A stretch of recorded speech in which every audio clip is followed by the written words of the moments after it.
Bom, estou de máscara, hora da nossa entrevista no estúdio. No nosso bate-papo do dia, eu converso aqui no estúdio sobre um assunto que ainda deixa muitos com dúvidas. Os tipos de exames para detectar a Covid-19 e a diferença entre eles. Quem vai esclarecer tudo para a gente é a médica patologista clínica Thaís Mello. Boa tarde, bem-vinda, doutora. Boa tarde. Bom, quais são os exames hoje disponíveis para fazer esse teste aí da Covid-19? Quais são, primeiro? Então, é importante a gente reforçar, né? Porque a gente tem dois tipos de teste. Um que a gente detecta os vírus e o outro que a gente detecta os anticorpos.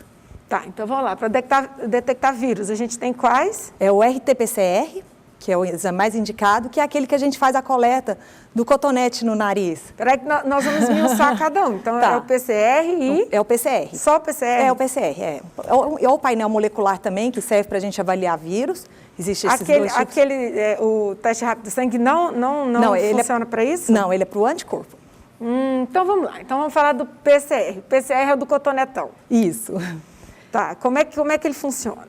Então, é importante falar que o PCR ele é o principal exame para a gente fazer o diagnóstico. Ele é o mais eficaz? Ele é muito eficiente para a gente fazer o diagnóstico mesmo, porque principalmente nessa fase de maior chance de contaminação, de transmissão, é o PCR que vai falar se a pessoa realmente está com o vírus. Então, ele identifica, por exemplo, se tiver no comecinho, no fim... Sim, é a partir do segundo dia do início dos sintomas, no caso dos pacientes sintomáticos, até o 10º dia. O período ideal seria do 4º ao 7º dia, mas ele é capaz de pegar aí nesse período que eu falei para você, de 2 a 10 dias, em alguns casos até mais tardiamente. Então, assim, ele realmente é um exame que, se ele vem positivo, a chance de ser realmente o coronavírus, no caso o Covid-19, é uma chance grande desse exame estar certo. O que acontece quando vem aquele resultado inconclusivo? Por que dá isso?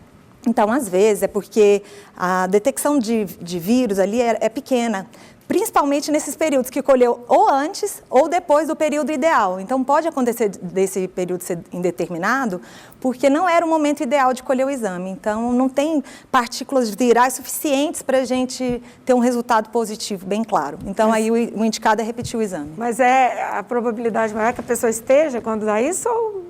Não necessariamente. Não dá para a gente falar. Aí tem que continuar a investigação para a gente ter a resposta, sim. Bom, esse teste ele é bastante incômodo. Inclusive, eu estou falando porque eu fiz e, gente, vai que cotonetão que parece que é lá no cérebro.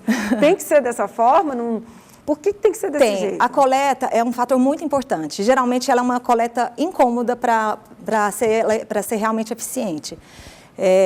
A coleta é um fator muito determinante nesses casos que dão falso negativo, por exemplo, na questão além do período, a coleta tem que ser adequada. A gente tem visto muitos casos que, às vezes, a coleta realmente inadequada, ela dá um resultado falso negativo. Bom, então vamos falar dos testes rápidos, que é onde a gente escuta, acho que mais essa questão do falso negativo, falso positivo. Costuma dar mais qual das duas? Depende também, porque existem muitos testes disponíveis no mercado. E a gente sabe que foram testes desenvolvidos para atender aí na pandemia. Então, assim, a gente tem realmente uma oportunidade diagnóstica, mas a gente também tem as limitações, às vezes, até da própria metodologia do teste rápido, no caso. E agora também a gente tem outras oportunidades de fazer a detecção dos anticorpos que não seja pelo teste rápido. Então, às vezes, um teste com uma qualidade superior, dando essa oportunidade diagnóstica e uma opção bastante interessante. Pois é, e a gente fica na dúvida, porque nós já escutamos assim, falar de eficácia pequena, né, para alguns testes. Ela está variando em que percentual? Então, eu falo o seguinte, mais importante quando você vai escolher fazer o seu exame... Isso, justamente é o que a gente precisa saber, porque você falou, eu quero fazer um teste rápido, mas como é que eu vou saber se é um teste bom, se vai ter uma eficácia boa? Porque se virar para mim e falar, é 50%, 60%, eu não vou querer fazer porque eu vou continuar na dúvida? Isso. Assim, o que a gente indica é escolher um laboratório de confiança. Porque o laboratório, ele está preparado para fazer o exame, inclusive a interpretação do exame. Não é tão simples assim, apesar do teste rápido ser um teste simples, mas assim, existe uma responsabilidade aí no laudo, com controle de qualidade, com validação, e isso o laboratório clínico ele pode oferecer uma segurança maior. Acho que já começa um passo importante aí. Uma outra questão que é importante a gente achar é o seguinte, esse método, ele é importante porque é uma oportunidade diagnóstica. Então, assim, existem casos, geralmente isso é superior a isso, tá? De 65%, a gente fala que é mais ou menos 85%. Não é o ideal, mas assim, já é uma ajuda, um auxílio diagnóstico. E agora, testes mais novos que a gente faz a sorologia, pelas mesmas dosagens que a gente utiliza para dosar, por exemplo, um HIV, hormônios. Então, assim, a metodologia se chama quimiluminescência.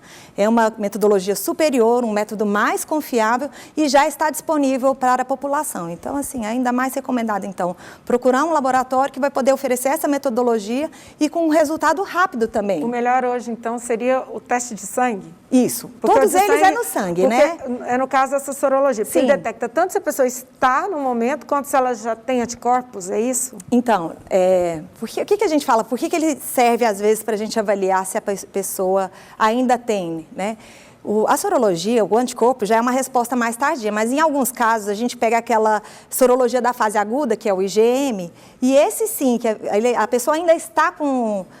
Nesse momento de conversão aí para a produção de anticorpos. Por exemplo, a pessoa foi contaminada, infectada há 2 meses.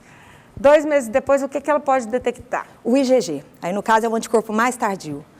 Então, assim, pra gente, eu costumo falar assim, para ficar bem claro para quem está em casa nos ouvindo, por exemplo, a pessoa quer saber se tem a doença. O mais indicado é o PCR, mas o PCR é um exame que ele não é acessível a todos, pela dificuldade, inclusive, de disponibilidade, é uma técnica mais difícil, mais trabalhosa, um exame de genética, um exame realmente mais complexo. Agora, para saber se já teve, aí é a sorologia. No caso, por exemplo, o IgG, que é o anticorpo mais tardio, que a gente tem ele por quimiluminescência, então ele realmente é uma opção excelente para aquelas pessoas que falaram, eu já tive um sintoma, eu quero saber... Acho que eu tive uma gripe, não sei. Isso. Pois é, mas aí a gente quer saber, porque a gente pensa assim, bom, se der positivo, estou liberada, posso visitar meus parentes, que eu não vou correr o risco de passar para eles. Isso é uma afirmação? Isso não é comprovado ainda, mas dá uma segurança, mas não é comprovado. Se aparecer lá que tem os anticorpos, ou seja, eu estou imune.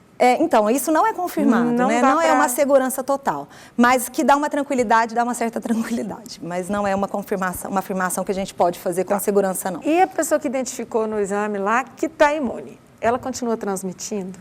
Não, então... A senhora diz aí que não dá para afirmar que não pega mais, mas ela ainda pode transmitir? Não, quando ela já está na fase dos anticorpos, né? Não, o período mesmo da transmissibilidade geralmente é até os 14 dias. A pessoa que é assintomática, ela também transmite. Sim. Só que ela transmite, por exemplo, numa carga menor do que uma pessoa que está tendo sintomas? Como é que a gente... Porque eu já escutei falar Sim. isso. Quem não tem sintoma, ou, às vezes a pessoa faz um exame que teve contato e não dá nada. Como é que é? Eu também já vi até um estudo que saiu falando com relação a isso, que a transmissão seria menor. É difícil afirmar, porque como que a gente vai garantir essa questão da transmissibilidade, né? Então, assim, eu falo que hoje em dia a gente tem estudado muito, aparecido muita coisa nova e tudo muda também. Então, assim, essas afirmações, não existe nada absoluto quando a gente fala do caso de coronavírus, né? Tá certo. Agradeço a doutora Thaís Mello, que é médica patologista, e veio tirar nossas dúvidas aí sobre esses testes da Covid-19, que fica todo mundo aí louco. No início ninguém queria saber ter pego, a gente continua sem querer pegar, mas quer fazer a sorologia para ver se por um acaso passou e a gente nem sentiu, né, doutora? Sim, e por um acaso já tem anticorpos, que a vontade de ter liberdade é tão grande. Muito obrigada, doutora. Eu que agradeço a oportunidade de esclarecer. Uma ótima tarde. Para você também.